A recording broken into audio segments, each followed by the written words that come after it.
Friends, எல்லாரும் நல்லா இருக்கீங்களா? எல்லாரும் நல்லா இருக்கீங்கன்னு நினைக்கிறேன். நானும் நல்லா இருக்கேன். ஹாப்பியாக இருங்க. இன்னைக்கு மதியம் லஞ்சு நம்ம வீட்டில் என்ன செய்ய போகிறோன்னா போட்டி குழம்பு செய்ய போகிறோம். போட்டி குழம்புக்கு என்னென்ன பொருட்கள் தேவை, அது எப்படி செய்முறைன்னு பார்க்கலாம் வாங்க. இப்போ தேவையான பொருட்கள், நம்ம ஒரு போட்டி, திருநெல்வேலியில் குடலுன்னு சொல்லுவாங்க, நம்ம எல்லா சைட்லேயும் போட்டின்னு சொல்லுவாங்க. இது போட்டியை வந்து மஞ்சத்தூள் வினிகர் போட்டு நல்லா சுடு தண்ணியில் நல்லா கழுவி வாஷ் பண்ணி வச்சுருக்கேன். இது ஒரு போட்டி நல்லா வாஷ் பண்ணி மஞ்சத்தூள் போட்டு வாஷ் பண்ணியிருக்கேன். வினிகரும் போட்டு வாஷ் பண்ணிக்கணும். அப்போ தான் அந்த நீச்ச நாத்தம் இருக்கும், அதில் அந்த வாடை போயிடும். இப்போது அதுக்கு தேவையானது 3 தக்காளி, மீடியம் சைஸ் 3 தக்காளி, ஒரு 2 பெரிய வெங்காயம்,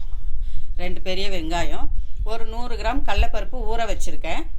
100 கிராம் கடலைப்பருப்பு. இது ஆப்ஷனல் தான், உங்களுக்கு தேவைன்னா போட்டுக்கலாம், இல்லை ஸ்கிப் பண்ணிக்கலாம்.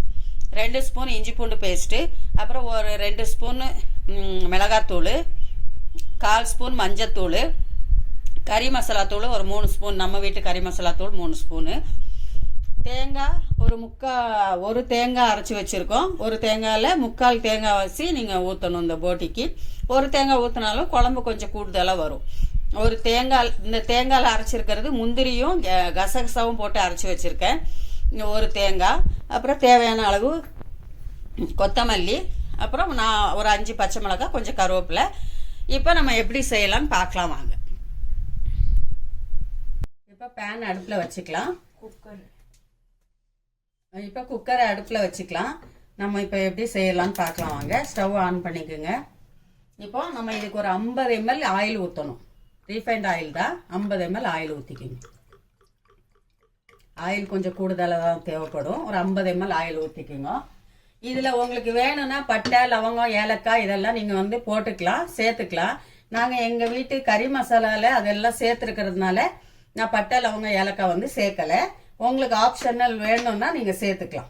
இப்போ எண்ணெய் சூடானதும் நம்ம வெங்காயம் சேர்த்துக்கலாம். 2 வெங்காயம், மீடியம் சைஸ் வெங்காயம். எண்ணெய் சூடானதும் மீடியம் சைஸ் வெங்காயம் சேர்த்துக்கலாம். அதிலே பச்சை மிளகாய், கருவேப்பிலை சேர்த்துக்கலாம். இப்போ அந்த இதை நல்லா வதங்கணும். வெங்காயம் கண்ணாடி பதம் வதங்கணும், ரொம்ப வதங்க வேண்டியதில்லை. இதை நம்ம திருநெல்வேலி ஸ்டைலில் தான் செய்கிறோம் போட்டி குழம்பு. எங்கள் வீட்டு சமையல் எல்லாமே திருநெல்வேலி ஸ்டைல் சமையல் தான். மாற்று இது வந்து சில ஐட்டம் தான் மாற்று இதாக செய்வோம், மற்றபடி எல்லாமே திருநெல்வேலி சமையல் தான். இப்போ இந்த வெங்காயத்தோடி நம்ம இஞ்சி பூண்டு சேர்த்துக்கலாம். இப்போ அதுக்கு தேவையான அளவு கல்லுப்பு சேர்த்துக்கலாம். இந்த போட்டிக்கு தேவையான அளவு கல்லுப்பு சேர்த்துக்கோங்க. வெங்காயத்தில் போடும்போது வெங்காயம் சீக்கிரம் வதங்கும். அந்த இஞ்சி பூண்டு எதனால் போடணும், அந்த பச்சை வாடை இதிலே போயிடும். அதனால தான் இஞ்சி பூண்டு வெங்காயத்தோடு சேர்க்கறது. உப்பு போட்டால் வெங்காயம் நல்லா வதங்கும் சீக்கிரம். வெங்காயம் நல்லா வதங்கட்டும்.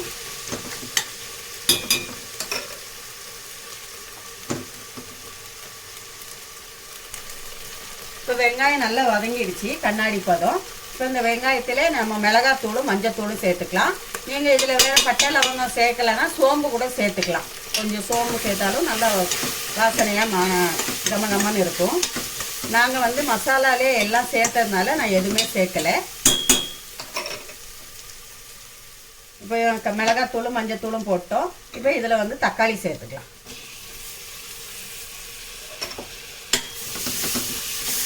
தக்காளியும் நல்லா வதங்கணும்.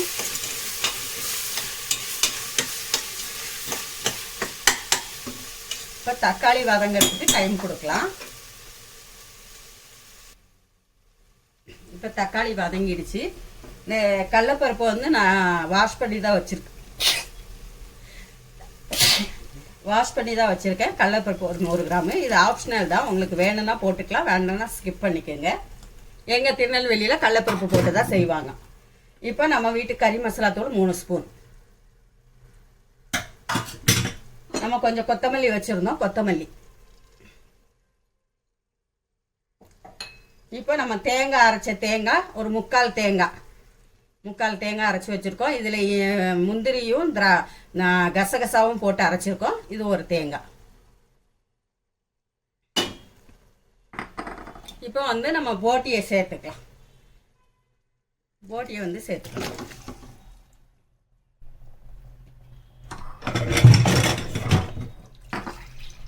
இப்போ ஒரு 1/2 லிட்டர் தண்ணி,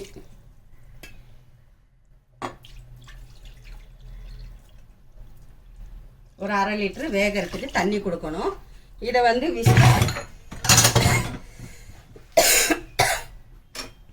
இதை வந்து நல்லா கிளறிக்கணும்.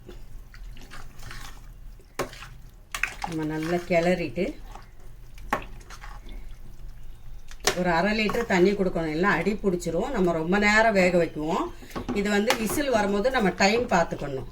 விசில் வரும்போது டைம் பார்த்துட்டு அதுலேருந்து 20 நிமிஷம், ஒரு விசில் வந்து 20 நிமிஷம் நம்ம குக் பண்ணணும். அப்போ தான் நம்மளுக்கு குடல் வந்து நல்லா வெந்து வரும். 20 நிமிஷத்துக்கு முன்னாடி நம்ம வேக வச்சா நறுக்குன்னு இருக்கும். நல்லா வெந்து வரணும்னா நம்ம 20 நிமிஷம் கட்டாயம் வைக்கணும் விசில் வரும்போது. இப்போ ஆல்மோஸ்ட் எல்லாம் ரெடி ஆயிடுச்சு. இப்போ எல்லாம் கிளறிக்கிட்டோம், எல்லா மசாலாவும் கொடுத்தாச்சு. கொஞ்சம் சைடு வந்து க்ளீன் பண்ணிக்கணும், தண்ணி ஊற்றி அந்த பாத்திரத்தை சுத்தம் பண்ணிக்கலாம்.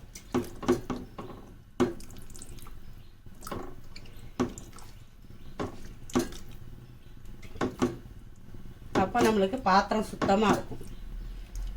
இப்படி சுத்தம் பண்ணிக்கலாம். 1/2 லிட்டர் தண்ணி கட்டாயம் வைக்கணும்.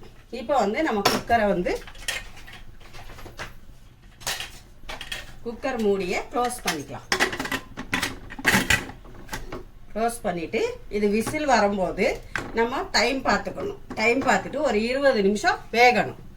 வெந்த பிறகு பார்க்கலாம். நல்லா வெந்த பிறகு 20 நிமிஷம் வேகணும். வெந்த பிறகு பார்க்கலாம். இப்போ போட்டி குழம்பு ரெடி ஆயிடுச்சு. விசில் எடுத்துடலாம். விசில் அடங்கிடுச்சு. இப்போ குக்கரை திறந்துடலாம். பாருங்க, போட்டி நல்லா ரெடி ஆயிடுச்சு. போட்டி குழம்பு இவ்வளோதான். போட்டி குழம்பு ரெடி ஆயிடுச்சு. உங்களுக்கும் பிடிச்சிச்சின்னா லைக் பண்ணுங்கள், ஷேர் பண்ணுங்கள், கமெண்ட் பண்ணுங்கள், சப்ஸ்கிரைப் பண்ணுங்கள். எங்கள் பெப்பர் சமையல் சேனலுக்கு சப்போர்ட் பண்ணுங்கள். நீங்கள் உப்பு இந்த டைமில் செக் பண்ணிக்கலாம். இவ்வளோதான். கொஞ்சம் கொத்தமல்லி போட்டு போட்டி குழம்பு ரெடி.